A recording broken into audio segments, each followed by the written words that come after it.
So as you mentioned, cryo-EM stands for Cryogenic Electron Microscopy.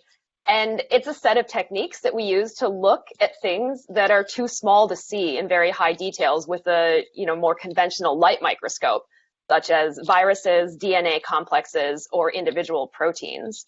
And the way it works is that instead of shining a beam of light at these samples, we shine a beam of really high energy electrons. And then this is where the cryo part comes in.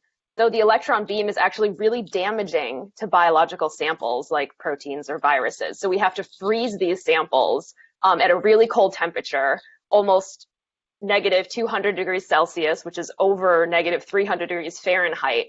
And what this does is we trap these proteins then in a really thin film of a special type of non-crystalline ice. So this non-crystalline ice not only protects the protein such that we can image it, but we don't have to add any type of special chemicals or stains. So we've literally frozen this protein in something which is kind of like a native environment.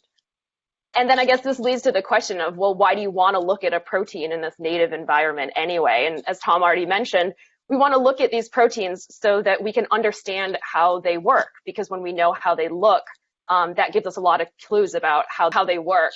And then when we know how the protein looks, we can try to fix it if something goes wrong, which is something that happens in many diseases. So can you give me an example of how cryo-EM has revolutionized a field of biology? What's something that you can think of that some of the people watching today might make sense to them? So cryo-EM in the past decade or so has enabled us to look at certain proteins in much, much higher detail than we were ever able to look at them before.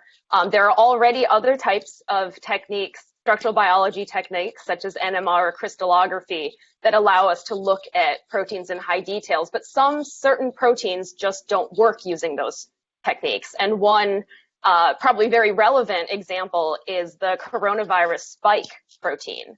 So this is the protein that's displayed on the outside of a virus. If you're familiar with that really iconic image of the coronavirus, it's that red protein, and it's very large, and it just never crystallized. So this means that crystallography, that technique, could never be used to image it.